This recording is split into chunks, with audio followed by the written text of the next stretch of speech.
చూడండి, ఇది pot in pot మెథడ్కి ఈ కంటైనర్స్ రెడీ చేసుకున్నాను. ఇవి చూడండి, మనకి నర్సరీస్లో ఇస్తాడు కదా కంటైనర్స్, అవి. సో ఇందులో ఒక్కొక్క బల్బు పెట్టుకుంటా అనమాట. సో ఇది ఏంటంటే జస్ట్ కాటన్ క్లాత్ అండి. ఈ కింద హోల్స్ ఉన్నాయి కదా, ఆ హోల్స్లో నుంచి మనం ఇప్పుడు వేసిన ఫర్టిలైజర్స్ వాటర్లోకి వెళ్లకుండా ఇది నేను అడ్డుగా పెట్టుకున్నాను. ఇది కాటన్ క్లాత్ కాబట్టి ఏం పర్వాలేదు అన్నమాట.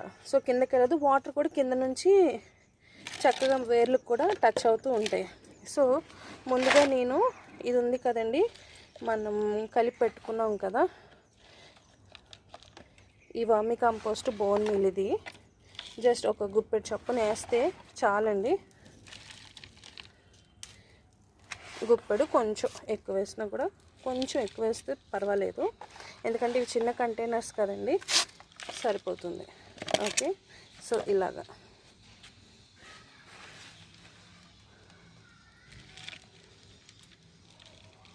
ఇది వేస్తే సరిపోతుంది అన్నమాట.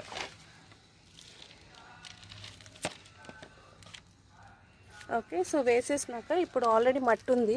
ఈ మట్టి ఏంటంటే తడిపి పెట్టుకున్నాను, కనిపించినంత వరకు రాళ్ళు ఏం లేకుండా పెట్టుకుంది. ఏంటంటే నర్సరీ నుంచి తెచ్చిన మట్టి మాట, ఇందులో ఇంకేమీ కలపక్కర్లేదు. చూసారు, ఈ బంకతనం ఉంటే చాలు, వాటికి చాలా ఇష్టం అన్నమాట. ఇలా వేసిలో నొక్కుతూ ఉంటే అందులో ఎయిర్ గ్యాప్స్ ఏమైనా ఉన్నా కూడా పోతాయి అన్నమాట. సో అందుకే మట్టి తడిపి పెట్టుకోవచ్చు, ఇలా బురదలో పెట్టుకుంటే చాలు. ఇది కూడా చూడండి, మనం నిండుగా పెట్టేసుకోకూడదు. సాయిల్ అనేది పెట్టుకుంటే ఏమవుతుందంటే, ఒకవేళ బై మిస్టేక్ మనం ఎక్కడికైనా వెళ్ళి వాటరింగ్ అనేది లేదనుకోండి, అప్పుడు ఈ లోతు ఏదైతే ఉంటుందో ఆ లోతులో వాటర్ ఉంటుంది కాబట్టి అది సర్వైవ్ అవ్వగలదన్నమాట. సో ఇలాగా అన్నిటికీ ఇలాగా సాయిల్ అనేది పెట్టేసుకోవాలి. ఇందులో మనము కావాలంటే హార్డీ వెరైటీ కూడా పెట్టుకోవచ్చు. అలాగే ఈ వాటర్ లిల్లీ బల్బ్స్ అనేవి కూడా పెట్టుకోవచ్చు. కానీ లోటస్ ట్యూబర్స్ అనేవి మనం పెట్టుకోకూడదు, ఎందుకంటే ఇందులో పెట్టుకుంటే రాదు. బట్ మైక్రో చిన్న లోటస్ వచ్చేవి ఉంటాయి అన్నమాట. సో ఆ వెరైటీ అయితే పెట్టుకోవచ్చు. బట్ నేనేమంటానంటే వద్దనే అంట.